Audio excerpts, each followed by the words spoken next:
Good morning, everyone. Today I want to do a handheld gaming review about Hogwarts Legacy and if it's worth playing in 2026. I am a huge Harry Potter fan and TLDR, I love this game, but I kind of want to give you a review from the perspective of handheld gaming because I also started playing Division 2.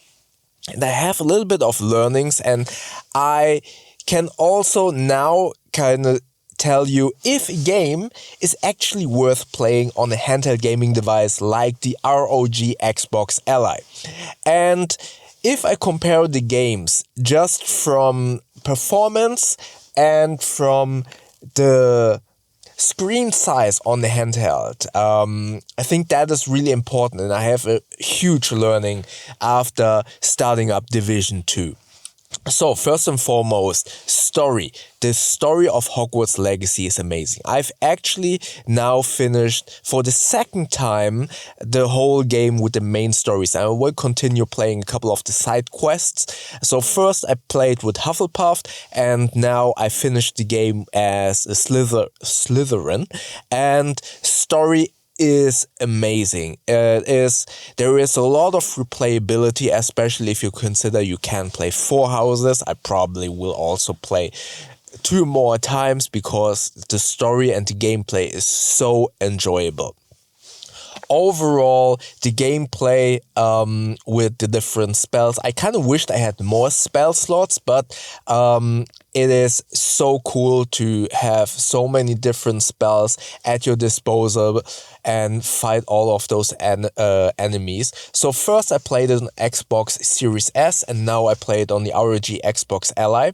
And I already can foresee that some people might can say, oh, the power of the Xbox Ally is not as sufficient enough like the Xbox Series S or obviously the bigger Xbox Ally X. But I can say that I switched down all of the graphics setting, and I felt that the graphics, for me at least as a casual gamer, are looking really good. There were a couple of stutterings if there were more than 10 enemies on the screen. But I can tell you, it's not that often that it stutters. And if it stutters, it's not, for me at least, as bad as some potentially might make you believe.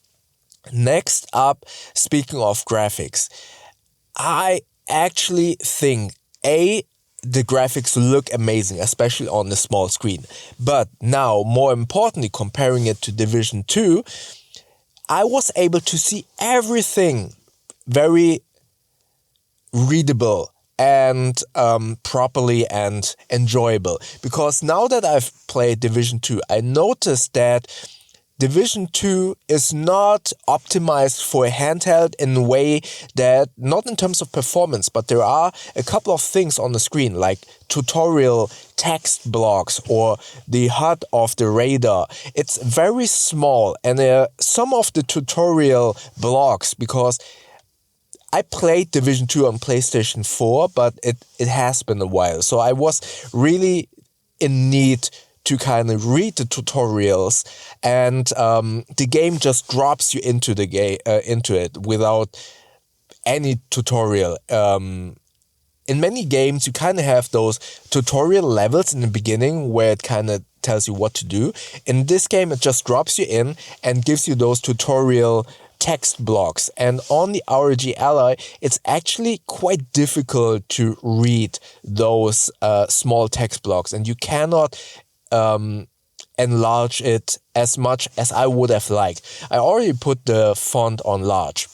So going back to Hogwarts Legacy, in Hogwarts Legacy everything is readable and it's not kind of straining your eyes. So from that perspective, I feel like Hogwarts Legacy is a really good game on handheld. Next up, hibernation mode. So you can put the ROG Ally in hibernation mode, which gives you the option to stop mid-game and then resume right away whenever you have time again.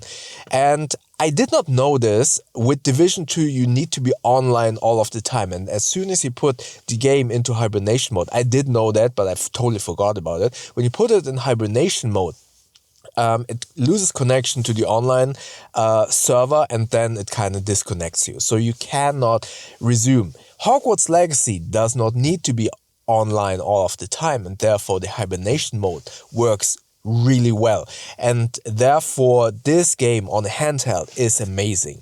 So to summarize, story great, graphics on handheld and also on my Xbox Series S, amazing. Gameplay, love it, really cool. You can kind of stack all of the spells if you fight your enemies, and yeah, it's a really cool game. And especially on the ROG Ally, when you can put it into hibernation mode, it's amazing. Highly recommend. So is it worth playing Hogwarts Legacy in 2026, especially on handheld? Hell yes. 5 out of 5 points for me. Great game, highly recommend. And if you have an ROG Ally, not the Ally X, so the one with not as much power, don't be afraid that it won't run. I personally think if you switch down the graphics, it still looks amazing and the gameplay is really good. So highly recommend. Check it out. Let me know, did you play Hogwarts Legacy and in which house did you start? Alright, I see you in the next video. Maybe check out my ROG Ally review up here. YouTube thinks that you like the video down here. And don't forget to subscribe by clicking the button up here. That way we see each other in the next video. Thank you very much.